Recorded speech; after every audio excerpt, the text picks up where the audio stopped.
these are the 8 principles. So first one is divide and conquer. So if the given problem is very large, then in that case, instead of developing the large project or the large problem, it's better to divide the large problem into multiple small problems, or we can take them as collection of elements. So here the collection of elements, they are also considered as concerns. So once a large problem is divided into multiple concerns, then you can easily develop the software. So these concerns, they are again, every concern exhibit different functionality. So sometimes these concerns, because of this point, they can be validated individually from other concerns. One concern can be validated independently from other concerns. Next, we have understand the use of abstraction principle. So abstraction is nothing but simplification. So simplification of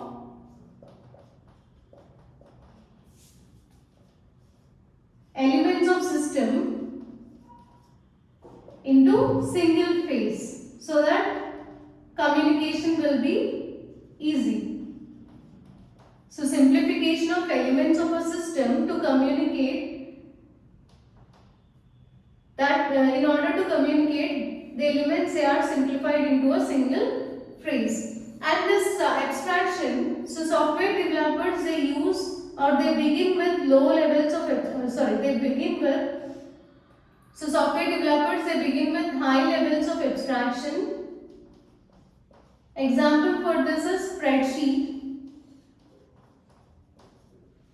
And slowly they refine the models into lower levels of, or lower level of abstraction. Example is sum or column. And third principle is try for consistency. So here we can deal with any type of problem, that it can be either creating the requirement model, or it can be developing the design, or it can be generating the code, or it can be creating test cases. So the problem might be anything, but this principle always suggests you to use the familiar context. So if you use familiar context in any of the discussed issues, then it will be easy to use the software. Fourth one is focus on the transfer of information. So here the information transfer, so software is all about information transfer only, right? So here the information, it can transfer from either it can be from end user to graphical user interface, you can transfer the information, or else here it is from software component, one software component to other software component, or from database to end user, or from operating system to other applications. So information can transfer from one source to another source in any one of the ways. So during the transfer of information, you need to pay more attention, or you need to focus on analysis, design, construction and testing aspects. So this principle suggests you to focus on all these things. So when the information is transferred across the interfaces, then you need to focus on all these cases. Next, build the software that exhibits modularity. So modularity is always considered to be the effective one.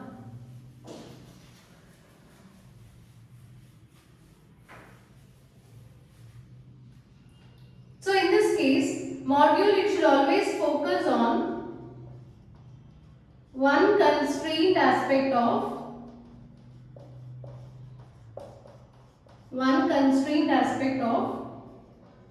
system. So here modules, they should be interconnected. Modules, they should be interconnected to each other, and that should be done in a simple way, so that each module exhibit low coupling to other modules.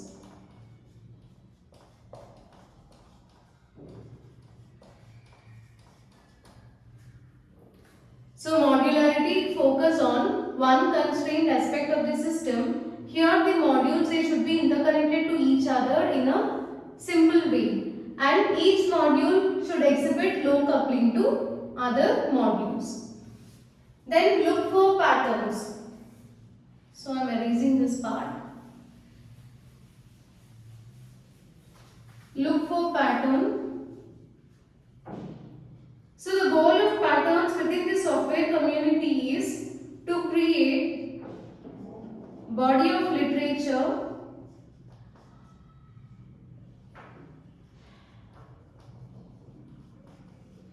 to develop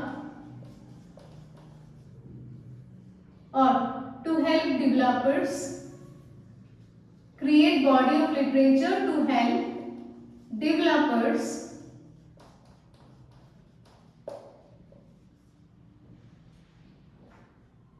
to resolve problems encountered during or problems encountered throughout the software development.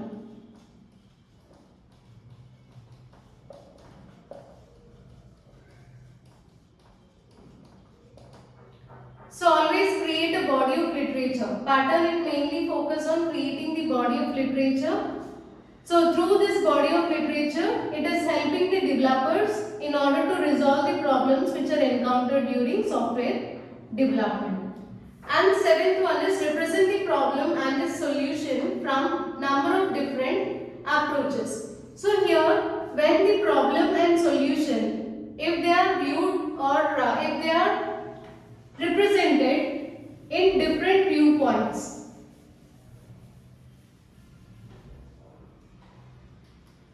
so you can view the problem or solution from different viewpoints. So why we need to view them from different viewpoints? In order to find out the uncovered errors.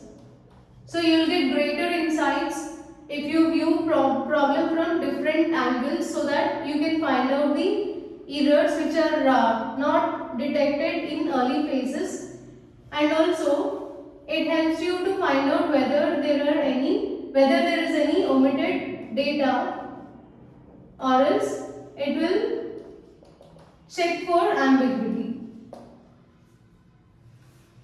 So this principle always suggests you to view problem from different viewpoints. So if you take example for requirement model. So requirement model, it can be viewed from data oriented viewpoint,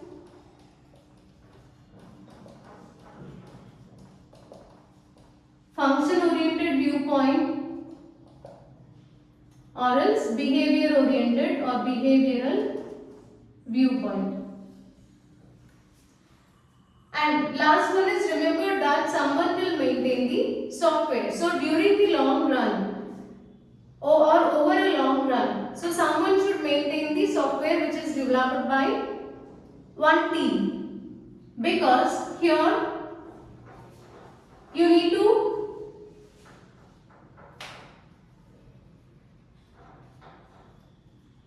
make corrections, so correct the defects which are uncovered, and also adapted to environmental changes,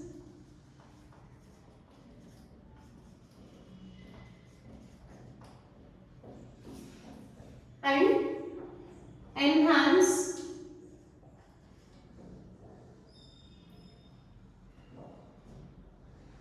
changes